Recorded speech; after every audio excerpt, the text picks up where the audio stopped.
Се јавувам на татко ми, му викам: тато, пари, огромна сума на пари ми се извлечени од сметката, што да правам? Станав са бајле, ме побара на телефон, некој сакал да влече пари од мојата картичка, така да во тој момент додека јас разговарав со банката на телефон, веќе беа повлечени парите од мојата картичка, така да беше се хаос. Тоа беше еден ден пред самиот настап.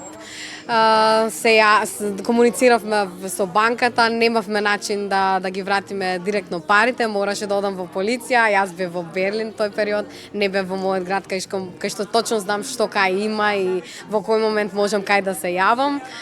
Бев во Берлин на непознато место, за рок од 15 минути требаше да се спремам и да одам на интервју, па потоа 12 сати да работам во студиото во Берлин каде што ги спремавме нашите настапи. Во еден момент се јавувам на татко ми, му викам: тато, пари, тоа голема сума на пари, огромна сума на пари ми се извлечени од сметката, што да правам? Се јави во банката, морам прво да пријавам во полиција, после да со налогот да одам во банка, па да најдеме начин да ги вратиме парите. Тука почнувам да плачам, а во истиот момент се сеќавам дека морам за 15 минути да одам на интервју, морам да се смеам, да бидам ведра, да бидам спремна за самата сцена, така да ете тие некои случувања во тој момент не се едноставни, е преголем предизвик да се соочиш со тоа во тој момент. На крајот се испадна како што треба.